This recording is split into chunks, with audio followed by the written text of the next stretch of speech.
Assalamualaikum warahmatullahi wabarakatuh. Apa kabar sahabat Nusantara? Semoga kita senantiasa diberi kekuatan untuk menjalani hidup dengan rendah hati, tidak menjadi beban bagi sesama, dan mampu meneladani sikap luhur para pemimpin sejati yang hadir bukan untuk dilayani, melainkan untuk melayani. Amin ya rabbal alamin. Satrio Piningit adalah sosok yang tidak suka merepotkan orang. Dalam khazanah kepercayaan Jawa, khususnya yang bersumber dari ramalan Jayabaya, muncul sosok legendaris bernama Satrio Piningit, seorang pemimpin ideal yang kelak akan muncul di tengah zaman kegelapan untuk membawa keadilan, kedamaian, dan kemakmuran.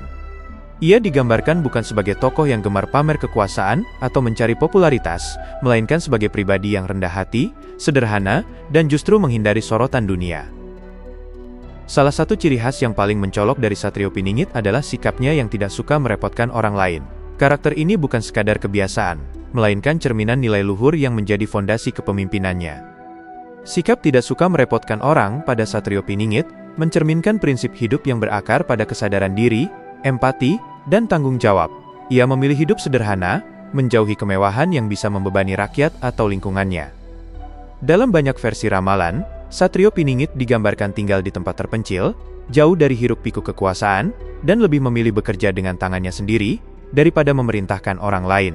Ia tidak meminta pelayanan khusus, tidak menuntut fasilitas mewah, dan tidak pernah memanfaatkan kedudukannya, seandainya ia sudah berkuasa, untuk kepentingan pribadi. Semua ini menunjukkan bahwa ia memahami betul beban yang ditanggung oleh sesama, sehingga ia enggan menambahnya, dengan permintaan atau tuntutan yang tidak perlu. Meskipun dalam keadaan sakit, ia sebisa mungkin tidak ingin merepotkan orang. Bahkan ketika sakitnya cukup kronis, hingga tubuhnya lemah dan energinya terkuras. Selama ia masih mampu bertahan, Satrio Piningit enggan meminta bantuan berlebihan kepada saudara-saudaranya. Baginya, membiarkan orang lain mengorbankan waktu, tenaga, atau bahkan kebahagiaannya demi dirinya adalah bentuk beban yang tak ingin ia ciptakan. Namun, justru di saat seperti itulah, saudara-saudaranya datang tanpa diminta, dengan wajah penuh keikhlasan dan hati yang tulus membantu sang Satrio Piningit. Mereka merawatnya, menjaganya, dan memberikan dukungan tanpa mengharap balasan. Namun, justru di sanalah Satrio Piningit merasa gelisah, bukan karena sakitnya, melainkan karena rasa hutang budi yang terus menghantuinya. Dalam keterbatasannya, terutama karena keadaan ekonomi yang kurang beruntung, ia merasa tak mampu membalas kebaikan mereka secara materi. Ia yang biasanya ingin berbuat lebih untuk sesama, kini terpaksa pasrah dalam kelemahan. Namun, meski tubuhnya tak mampu bergerak, hatinya tetap aktif berbuat kebaikan. Ia memilih membantu saudara-saudaranya dengan cara yang paling tulus dan mulia, melalui doa. Di tengah kesunyian malam, di balik dinding kamar yang sederhana, Satrio Piningit memanjatkan doa kepada Tuhan Allah yang Maha Kuasa, yang Maha Pengasih dan Maha Penolong.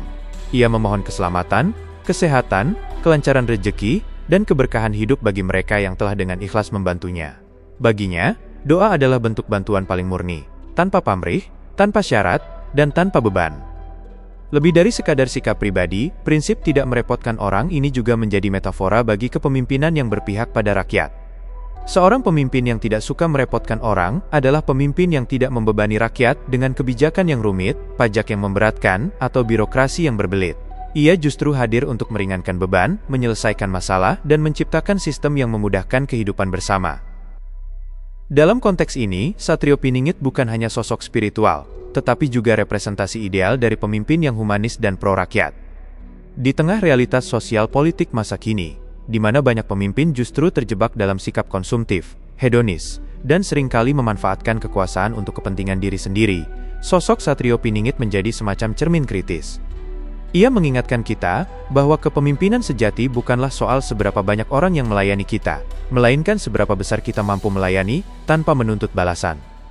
Ketidaksukaannya terhadap tindakan yang merepotkan orang lain, bahkan dalam keadaan sakit kronis sekalipun, adalah bentuk tertinggi dari penghormatan terhadap martabat sesama.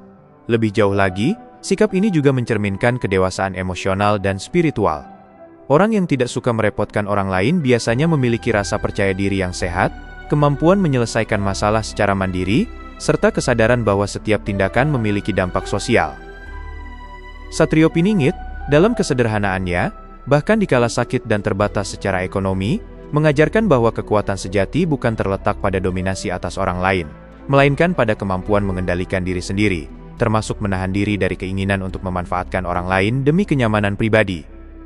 Dengan demikian, Satrio Piningit bukan hanya sosok yang dinantikan dalam ramalan, tetapi juga ideal yang bisa diwujudkan dalam kehidupan nyata. Setiap orang, terlepas dari posisi sosialnya, dapat meneladani sikapnya. Hidup sederhana, mandiri, penuh empati, dan tetap menjaga harga diri orang lain, bahkan ketika dirinya sendiri sedang dalam kesulitan. Dalam dunia yang semakin individualistik dan materialistik, nilai-nilai yang diemban Satrio Piningit justru menjadi obat, pengingat bahwa keberadaan kita di dunia seharusnya meringankan, bukan memberatkan, membantu, bukan membebani. Maka, ketika kita membicarakan Satrio Piningit sebagai sosok yang tidak suka merepotkan orang, kita tidak hanya berbicara tentang legenda, melainkan juga tentang harapan. Harapan akan lahirnya manusia-manusia yang memimpin dengan hati, bertindak dengan tanggung jawab, dan hidup dengan kerendahan hati. Di sanalah terletak esensi sejati dari kepemimpinan yang dicita-citakan oleh seluruh bangsa. Akar budaya dari sikap ini sangat dalam falsafah Jawa. Konsep seperti tepa selira, kemampuan menempatkan diri pada posisi orang lain, dan andhap asor, kerendahan hati yang tulus, menjadi fondasi moral yang membentuk karakter Satrio Piningit. Dalam masyarakat Jawa tradisional, seseorang yang sering merepotkan orang lain dianggap kurang memiliki rasa hormat dan kurang memahami keseimbangan sosial. Oleh karena itu, Satrio Piningit bukanlah sosok yang lahir dari kehampaan, melainkan produk dari nilai-nilai luhur yang telah diwariskan turun-temurun. Ia mempraktekkan tepa selira, bukan hanya dalam perkataan, tetapi dalam setiap tindakannya sehari-hari, sehingga kehadirannya justru terasa menyejukkan, bukan mengganggu. Dalam kehidupan sehari-hari, sikap tidak merepotkan ini tampak dalam hal-hal kecil namun bermakna. Misalnya, ketika ia menerima jamuan, ia tidak pernah meminta makanan atau minuman khusus.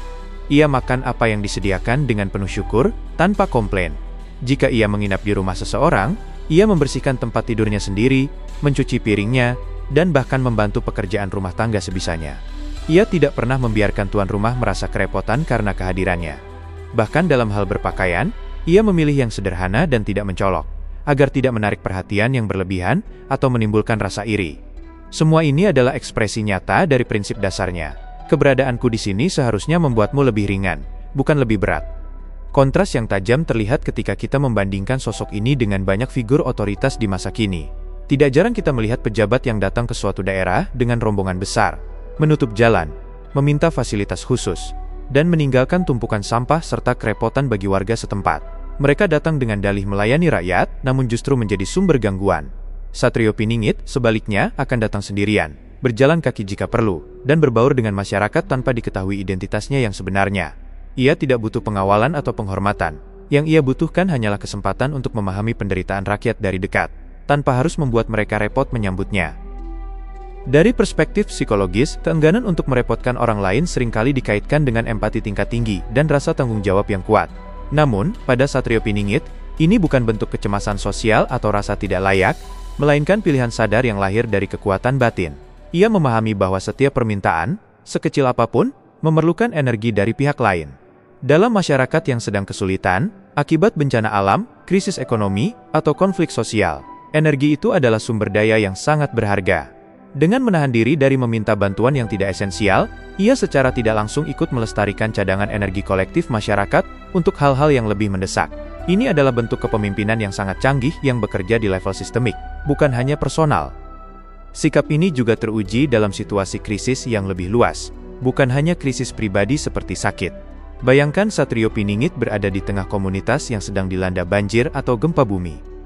Alih-alih menuntut tempat pengungsian khusus atau bantuan prioritas, ia justru menjadi salah satu yang pertama membantu mendirikan tenda, mengantre untuk air bersih, dan memberikan jatah makanannya kepada anak-anak atau lansia. Ia tidak memanfaatkan krisis untuk menonjolkan diri atau meminta hak istimewa. Baginya, krisis adalah saat di mana solidaritas harus diperkuat, bukan saat untuk menunjukkan status atau keistimewaan. Dengan demikian, keenggannya untuk merepotkan orang lain justru menjadi sumber kekuatan bagi komunitasnya. Mengapa sikap ini menjadikannya pemimpin sejati? Karena kepemimpinan yang autentik dimulai dari penghormatan terhadap kemerdekaan dan martabat orang lain. Dengan tidak merepotkan, ia mengakui bahwa waktu, tenaga, dan pikiran orang lain adalah milik mereka, bukan sesuatu yang bisa diambil seenaknya. Ia membangun kepercayaan bukan melalui ancaman atau iming-iming, tetapi melalui konsistensi dalam menghormati batas-batas orang lain. Ketika suatu hari ia harus meminta bantuan, karena memang benar-benar diperlukan, permintaannya akan dipenuhi dengan sepenuh hati, karena masyarakat tahu bahwa ia tidak akan pernah meminta jika bukan karena kebutuhan yang nyata. Inilah esensi dari otoritas moral yang jauh lebih kuat daripada kekuasaan formal. Semoga kisah dan nilai Satrio Piningit menginspirasi kita untuk hidup sederhana, mandiri, dan penuh empati, menjadi pribadi yang kehadirannya dirindukan, bukan karena kemewahannya, tetapi karena ketulusannya. Mari terus menjaga semangat ini dalam setiap langkah kehidupan, hingga suatu hari nanti, nilai-nilai luhur itu benar-benar menyatu dalam diri kita. Wassalamualaikum warahmatullahi wabarakatuh. Salam penuh cinta dari kami semua.